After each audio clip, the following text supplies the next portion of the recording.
Bonjour et bienvenue dans la chaîne Mathématiques Sciences. Aujourd'hui, je vais vous présenter et expliquer une nouvelle vidéo qui est une vidéo en sciences de la vie de la Terre sur le thème numéro 2, le vivant et son évolution. Et plus précisément donc une vidéo sur la classification des êtres vivants.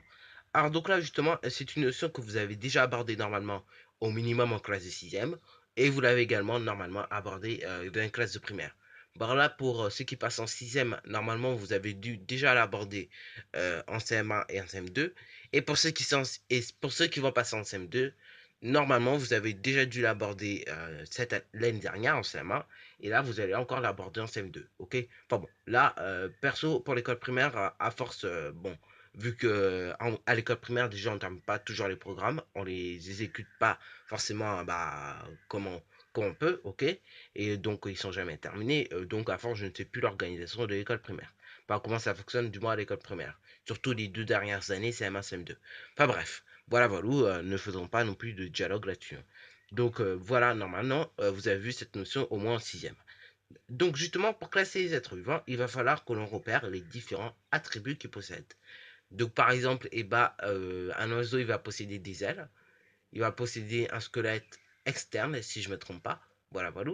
Après, nous, les êtres humains, on va posséder un squelette interne. Et également une bouche pour parler, forcément. Des jambes pour marcher, etc. etc. En gros, c'est ça les attributs. Ce qu'on appelle groupe, d'ailleurs, c'est un ensemble d'espèces, justement, qui vont partager un même attribut. Par exemple, si je prends, allez, un koala et un humain, on sera dans un même groupe parce que justement, on aura une bouche pour parler. Bon, le koala ne sait pas parler, mais je veux dire, le koala a quand même une bouche, hein. Voilà, voilà. Et donc justement, les différents groupes qui peuvent s'emboîter constituent pardon, la classification, permettent de savoir quelle espèce est plus proche de quelle autre. Ok. Voilà, voilà. Donc également, là je t'ai parlé de la classification emboîtée, tout ça, ça fait partie de la classification emboîtée. Mais il y a également donc une autre type de classification qui est la classification en arbre de parenté.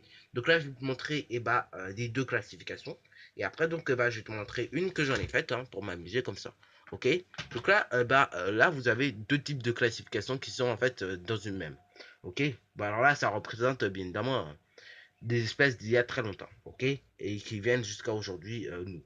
Donc là, vous avez Lucas. Ok, Lucas, notre ancêtre commun. Ok, à toutes les espèces. Ok, donc ça fait des milliards et des milliards d'années. Ok, environ 7 milliards d'années si je ne me trompe pas. Voilà, voilà. Et après, donc, vous avez l'Homo sapiens, l'Homo erectus, etc., etc. Mais également, donc, vont naître les animaux. Et donc, voilà, voilà. Ok, donc, d'où toutes les branches. Ok, donc là, vous avez un attribut 1. Ok, qui fait partie d'un groupe 1. Donc là, c'est l'ancêtre commun à A, à B, à C, à D et à E. Ok. Après, vous avez un attribut 2, ce qui va former un deuxième groupe. Et après, vous avez un ancêtre commun au groupe A et B, à espèce A et B. Après, donc, pour l'attribut 3, du coup, ça va former un nouveau groupe. Et donc là, c'est l'ancêtre commun A, C, D et E. Et après, là, ce qui sépare, ça va faire l'attribut 4. Ok. Et donc là, vous avez l'ancêtre commun A, D et A, E. Voilà, donc ça, il s'agit d'un arbre de parenté ici. Mais après, vous pouvez avoir seulement des classifications en groupe emboîté, comme vous pouvez le voir ici. Ok. Donc là, c'est un peu un mélange des deux. Bon, malheureusement, donc, la prochaine fois, peut-être je vous montrerai très rapidement la classification sous forme d'arbre pardon, de parenté seulement. Ok, parce que elle existe, hein. Là, ils ont mis les deux, mais bon, il peut avoir seulement que l'arbre de parenté. Et donc là, avant que la vidéo se termine, je voudrais vous montrer une classification que j'ai faite moi-même pour m'amuser comme ça.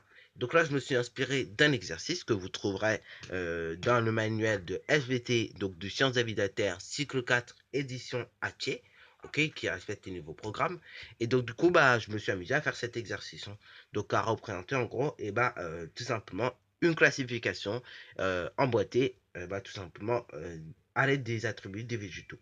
Ok, donc là vous avez le tableau. Donc si vous avez envie de faire cet exercice, vous pouvez mettre en pause la vidéo, bien évidemment. Et donc vous pouvez vous amuser à faire la classification emboîtée des végétaux. Ok, et donc là, bien évidemment, vous avez des petites photos pour introduire le truc, hein. Donc là, si vous avez envie de mettre des photos également, franchement, allez-y à fond, hein. C'est juste bon. Si vous avez, si vous pouvez l'imprimer, si vous pouvez imprimer les photos, franchement, c'est bien. Si vous pouvez même en trouver sur internet, c'est bien aussi. Et vous les imprimez, vous les collez, et puis voilà, ça fera une belle petite classification emboîtée, ok? Bon, alors donc là, moi je vais vous montrer celle que j'ai faite, hein. Donc là, malheureusement, il n'y a pas d'image, mais bon, mine de rien, c'était une classification sous forme emboîtée que j'ai faite. Donc là, voilà, voilà la classification que j'ai faite. Donc là, je vais garder le livre à côté, mais je vais pas forcément vous montrer comment ça s'est fait parce que sinon, après, je vais avoir du mal à tout simplement placer les bons objets au bon endroit. Donc là, je vais dézoomer un petit peu pour que vous puissiez voir un peu mieux. Voilà, voilà. Bon, enfin bref. Alors donc là, et ben justement, ce que nous avons fait, et ben on a déjà cherché d'une part, et ben tout simplement l'attribut qui est le plus possédé, ok, que chaque espèce vivante, ok, donc chaque végétal possède. Et donc là, c'est la chlorophylle, ok. Donc le fait que la plante soit verte, ok. Donc la chlorophylle, si vous voulez, c'est un liquide qui permet que la plante soit verte, ok. Donc vos herbes, vos arbres, etc. Enfin, c'est pas vraiment un produit, c'est pas vraiment un liquide, mais je veux dire, c'est ça, enfin, c'est un organe plutôt qui permet que la plante soit verte, ok. Et donc là, nous allons chercher tout simplement l'attribut commun à tous les êtres vivants. Et donc, eh ben, nous allons placer les animaux au fur et à mesure que, après, bah, que on descendait, eh ben, ils n'avaient pas cet attribut. Ok. Après, donc, eh ben, vous avez le polytrique commun qui a seulement une chlorophylle. Ok. Et après, donc, pour les racines, ok. Et ben là, on a placé l'osmonde, pardon, royal. Ok. Ce qui veut dire donc que l'osmonde royal, il a la chlorophylle, il a les racines seulement, ok. Après, donc, dans les graines, et bah, tout simplement, c'est tous les animaux restants, enfin, pardon, toutes les plantes restantes qui ont droit aux graines, qui ont des graines, ok. Et après, donc, et ben, on a divisé cela encore en deux, et donc, on a mis fleurs et fruits pour le pissenlit commun, et pour le pain maritime, et ben, vous avez un cône, ok. Bon, alors, donc là, je vais vous montrer des petites photos pour pour que vous pour que vous puissiez visualiser, ok, en gros, à quoi ressemble chaque truc, hein. Parce que quand même, c'est bien beau que je vous jette les trucs, mais bon, si je vous fais pas visualiser, c'est pas marrant. Et si vous n'avez pas une petite photo quand même, hein, c'est pas marrant non plus. Sinon, bah, la SVT, ça devient nul, hein. Et c'est comme ça, justement, qu'on vous fait un peu détester la SVT par moment. Donc là, une osmande royale, ok, une osmande royale, et bah, ça ressemble à ça, ok. Donc là, c'est en gros, c'est un arbre, c'est une plante, si vous voulez, mais dans l'eau, ok. Après, donc, vous avez un pain maritime, ok, ici. Et donc là, il s'agit donc d'un arbre, ok, qui ressemble à ceci. Après, donc, vous avez le pissenlit commun, le pissenlit qui donne des allergies à chaque bah, début de printemps et même en été par moment. Et bah, vous avez le pissenlit, et c'est ça qui donne l'allergie, des allergies, ok. On appelle d'ailleurs le pissenlit commun également le pollen, ok, dans la version de tous les jours. Mais ça s'appelle également pissenlit commun, ok. Enfin, la plante qui est à côté, oui, c'est le pissenlit commun, ok.